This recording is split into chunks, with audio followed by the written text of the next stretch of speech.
Okay, so we got it printing here. The green is what's done, and the red is what's left. And what I'm making here is this. It's something that I modeled on Autodesk Fusion 360. And what it is a stove handle. So nasty stove handle broke. They're all breaking. They're just old, falling apart. So what I did was just took the existing measurements of what I could, measured it and laid it out, and created a model, and now I'm 3D printing it. Let's see.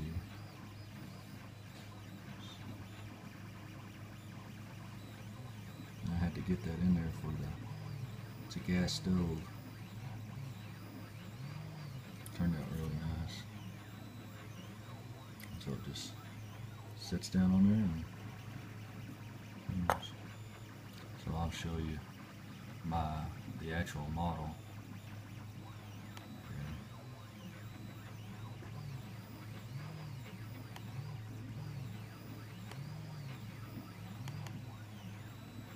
I've done a lot of different stuff. Here's the model.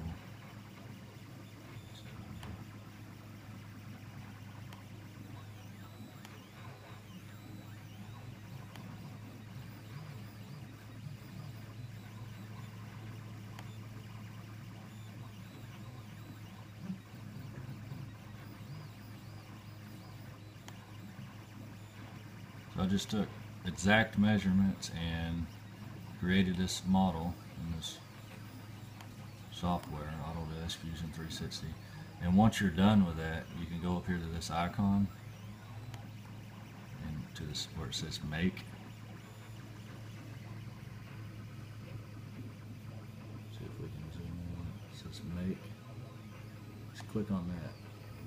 And come over here to it'll pull this up. And all you got to do is click on the actual model. And here, just click on your model. So that's what you're going to make. Hit OK. That's going to take you to the print studio. That's the print studio. I'm just going to hit I'm going to tell it to go center, lay it flat, and then preview. Very, very simple.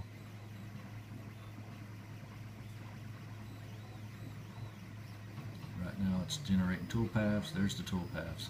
Now in here, let's see, this ain't like the other one. Okay, this right here, these two blue dots, I did not model that. And when I first printed it, I was wondering what the heck that was. And what it is supports. It generated supports, which is not needed on this. Always try to think about what you're doing, because whenever I model things, I model it in such a way that when it prints, it prints in a way that it would not collapse. I've got certain things that, you know, as you 3D print, you'll learn that it just can't print some things, you know, gaps and spaces. But you just have to play with it a little bit. But what we're going to do is delete the supports. Deleted them. Now we're going to go back to preview. It's generating the toolpaths. Just let it do its thing. There it is. Now if you'll notice, they're gone now, those blue dots. Now I'm going to go through the slices. It's going to build it. It's the finished product. Okay, I want to do a front view of it. That's what it looks like. Okay, now when it's there, you just click up here on the export, the top right. It'll process it for you. That's what it's doing now. And then it says printer file was successfully generated. Do you want to save it? And you hit yes, and you save it and all that, and you're done. And then I'm going to discard it because I don't need it. And then you go to your 3D printing software. You just go to load file, and it'll pop pop up and start printing. And I've made different things. I'll pull up some other models that I made. Here's the, show you what else I made here. Made this yesterday. It's just this little thing, little things that we do at work, just little models of it. Just a plate, light switch covers. There's one. Rotate this thing over.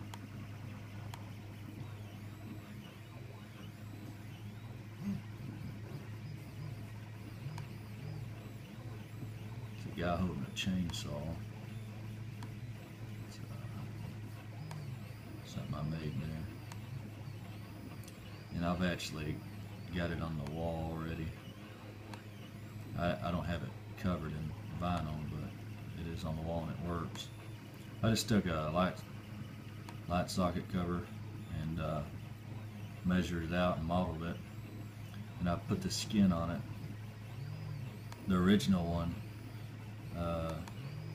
looked like this. I'll pull it up for you. Let's see.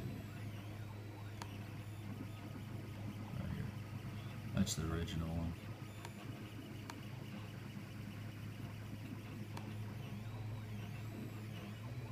Very simple to use. I recommend Autodesk Fusion 360 to anybody that's wanting to get into this stuff. It's simple, it's easy, and it's free. I got quite a few hours on this software. When I first started, I got really frustrated because it's difficult, especially when you got anxiety like me. I have to get everything done immediately, so it's stressful. But it just takes time. You just have to stay with it, don't give up. Now notice I'll take breaks and I'll come back, and it seems like every time I come back I get better and better. Here's something else I made. It's a mini refrigerator. It's a key that actually fits the mini refrigerators. If you got a little miniature refrigerator, I made a little spare key for it. If you lose it, and that prints right off, and you stick it in there and you can lock it, keep your goods safe. This is a little screw nut. Just a little. It's got a hex in the middle, and you can screw up in the stuff. Little socket thing I made here. Tool. It's threaded. It's different stuff. Hours and hours and hours. There's something here. Little plate. Got bolt hole flange, MPTs. It's got steps on it. It's got a groove.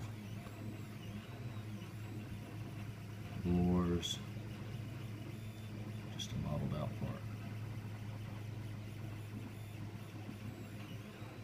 It's stuff that I'm familiar with, and I just do it off the top of my head.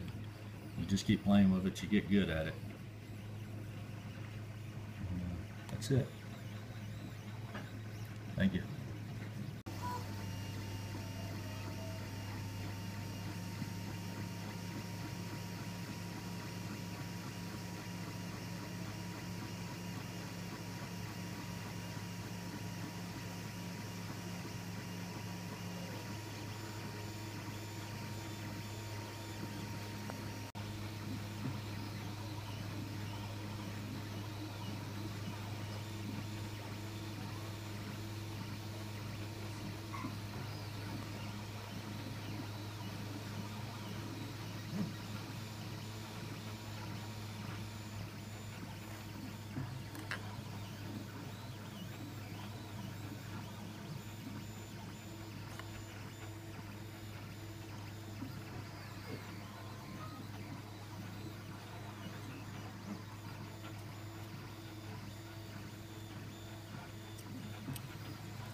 This should be the last layer.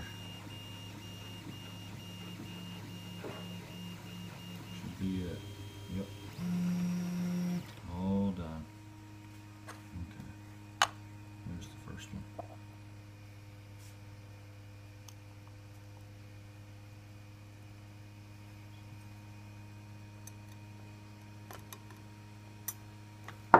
See if we can get that off there. Not quite dried yet.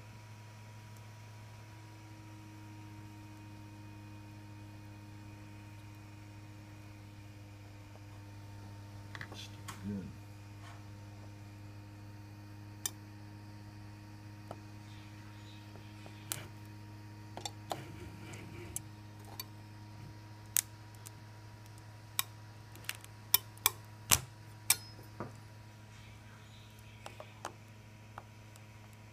And there's the supports it generated. See, they're just, it's useless. It wasn't needed on this one. So I took it out of the program. I just haven't printed one yet. This is still off the oven. So what I'll do is when it dries, they're easy to break out. I'll just reach in there and as you can see, they just break out. Pull them out of there.